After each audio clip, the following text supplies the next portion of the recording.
Hello বন্ধুরা, সবাই কেমন আছো? আশা করি সবাই খুব ভালো আছো। আমিও ভালো আছি। তো আজকে আবার চলে এলাম একটা নতুন ব্লগ নিয়ে। তো আজকে বলবো না, কারণ এটা আমি কাল রাতে বানিয়েছি। তো কাল রাতে আমি গোটা ঘর দুয়ার বাইরে গোটা লাতা দিয়েছিলাম।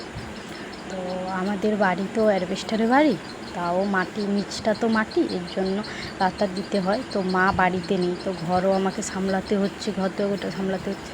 এর জন্য ভাবলাম লাতাটা দিয়ে দিই রাতের বেলা, কারণ দিনের বেলা তো নাতা দিলে তো আমার মেয়ে গোটা ঘেঁটে দিবে, তাকে কেউ নেওয়ার মতোও নেই। তো রাতের বেলা দিচ্ছি, কারণ তার বাবা আছে। এখন মেয়ে ঘুমিয়ে গেছে, কিন্তু যদি ঘুম থেকে ওঠে তার বাবা নিবে। দিনের বেলা তো কেউ নিবে না, সে আমাকে নিতে হবে। এর জন্য আমি রাতের বেলা দিচ্ছি। এখন রাত 9টা বাজে। রাত 9টার সময় আমি লাতা দিচ্ছি। রান্নাঘর দুয়ার দেওয়া হয়ে গেছে, দুয়ার অর্ধেক দিয়েছি আর অর্ধেক এখনও দেওয়া হয়নি। তো চলে এসেছি ঘরের ভিতরে।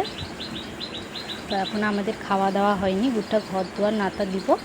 তারপর মেয়ে তো খেয়ে দিয়ে ঘুমিয়ে গেছে, এবার তার বাবা আর আমি খাবো।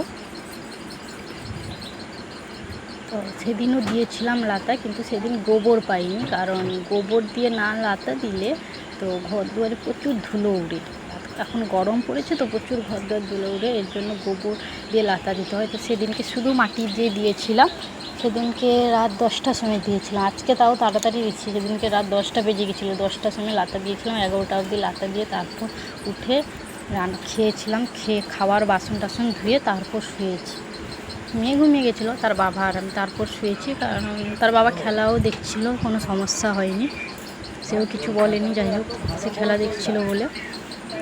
তো এখন IPL চলছে, এর জন্য সেও কিছু বলেনি আমাকে, তো খেলা দেখছিল।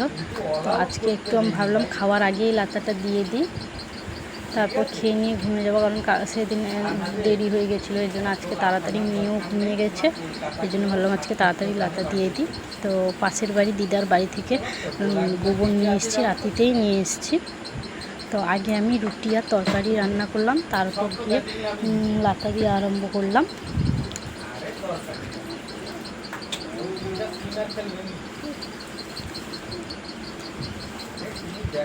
তো ঘরের ভিতরটা দিয়ে দিব, তারপর যাব বাইরে। বাইরে অর্ধেক বাকি আছে, বারান্দা খাটের তল দিতে হবে। তারপর বাইরে একটু দিয়ে দিব, কারণ এদিকে বৃষ্টি হয়েছিল, বাইকটার পুরো যাতা অবস্থা, দেখাও যায় না ঠিকঠাক, হাঁটতে বিরক্তি লাগে যেন বাইরে যেতে। এর জন্য বাইরেও একটু লাতা দিয়ে দিব। ঘরটা আগে দিয়ে দিই। তো তোমাদের কাদের মাটির বাড়ি অবশ্যই কমেন্ট করে বলবে। পাকার বাড়িও ভালো, কিন্তু মাটির বাড়িতে যে আনন্দে থাকা যায়, নিজের মতন ঘর দুয়ার গুছানো, নিজের মতো সব কিছুটা নিজের মতো লাতা দিয়ে যখন যেটা মনে হবে। একটা পাকার ঘরে একটু যদি দাগ লেগে যায়, সে দাগ সারাতে মানে কি বলবো, নিজের যখন ইচ্ছা হবে সিমেন্ট বালি দিয়ে সারাতে, কিন্তু আগের মতো হবে না। কিন্তু মাটির বাড়ি একটা, যেখানে ক্ষতি হোক সেখানে মাটি দিয়ে সুন্দর লেপে দিলে সুন্দর চকচক করে। মাটির বাড়ির একটা সৌন্দর্য আর পাকার বাড়ির সৌন্দর্য আকাশ পাতাল তফাৎ আছে। আমার মাটি বলে আমি বলছি না মাটির বাড়ি বলে, এটা কিন্তু সত্যি। মাটির বাড়িতে একটা লাতা দিয়ে দিলে কত সুন্দর লাগে, লাতা দেওয়ার পর বাড়িটা।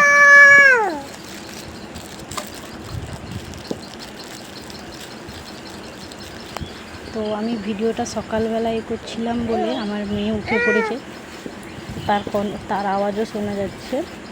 রাতে ব্লগ বানিয়ে নিয়েছিলাম, কিন্তু এডিট করা হয়নি। তো সকালবেলা আমি এডিট করছি, সেই জন্য তারও আওয়াজ শোনা যাচ্ছে।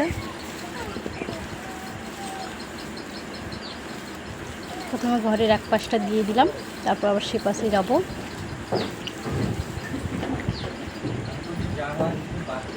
তোমরা সবাই সুস্থ থেকো, ভালো থেকো।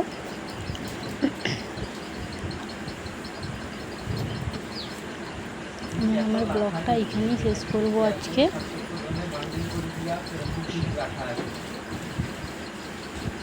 আর তোমরা সবাই আমার পাশে থেকো, আমাকে সাপোর্ট করো, লাইক কমেন্ট শেয়ার করো। সবার কাছ থেকে আমার এইটুকুই চাওয়া। সবাই প্লিজ আমার পাশে থেকো। আমার আইডিটা সবাই ফলো করে দিও। সবাই ভালো থেকো, সুস্থ থেকো। আমি আমার ব্লগটা এখানেই শেষ করলাম।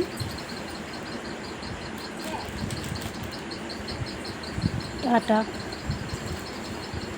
কিন্তু এবছর হাই খাই পরের বছর ঠিকঠাক করবা।